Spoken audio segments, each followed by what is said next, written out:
This video is a little different. I don't think anyone else has ever done something like this in the coaster community, so here we go. I've turned my GCSE English speech into a YouTube video. Yep, fully real, fully scripted, fully marked by someone who probably thought Hyperia was a Greek sound before listening to me. Don't worry, it is about roller coasters, not the all too well known climate change is bad speech that I probably had to listen to for 2 hours straight in my English class. Not that I don't agree with them, but if you had to listen to the same thing 30 times in a row, you'd go crazy too. Oh, I'm sorry to say, but this video may seem incredibly biased to a lot of you watching. It's just the nature of a speech. If you have any strong opinions on this topic or change your mind on it, please put your opinions down in the comments.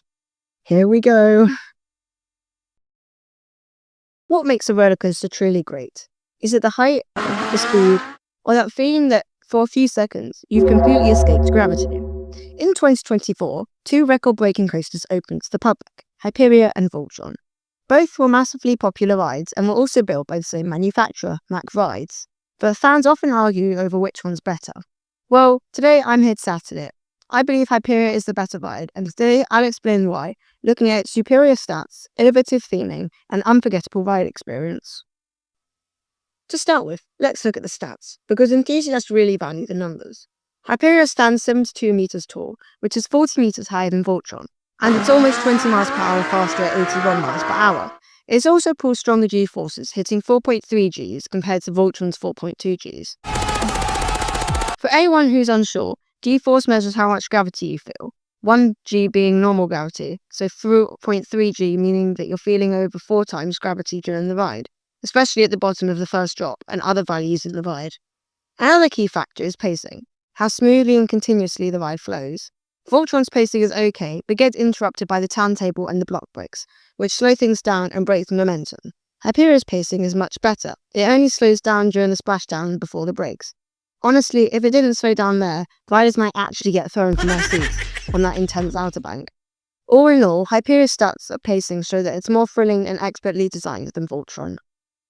Some people argue that Voltron is better because of its theming, and to be fair, its queue line does look impressive.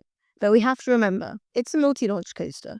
These types of rides often have great theming because they're low to the ground. Just look at Taron at Phantasialand, Duteus at Parker Street, or Velocicoaster at Universal, all stunningly themed, all multi-launch coasters. Now compare that to hypercoasters, which are way taller and much harder to theme properly. The best attempt I've seen is DC Rivals in Australia, and even that just sticks a giant 2D Joker cutout on top of the lift hill. That tells you a lot. Hypercoasters just don't usually do that well on theming, but that's where Hyperia really stands out.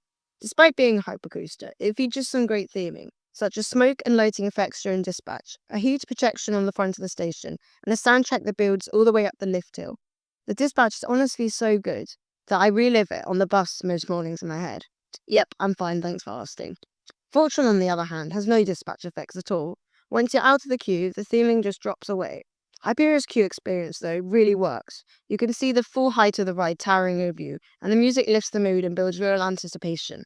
It's simple, but it's powerful, and that's something Voltron lacks. Some people say Voltron is better because it's longer, but Hyperia shows that shorter can be better when every second counts.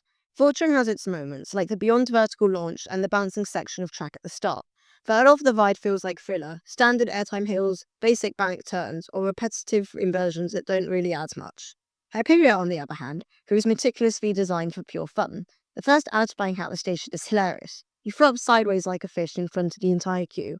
Then comes the drop, which is completely unique, and in the back row, the airtime is so insane as you're whipped over. The Immerman adds even more lift, but the standout is the outbank. It's so intense and weird that it's generally hard to describe. Then you glide through the stall/dive route with great hang time and finish with the sharp outbank turn into the brake run. Hyperia may be short, but that's what keeps it tight and memorable. It doesn't waste time. If it was any longer, it might end up with the same forgettable sections that Voltron has.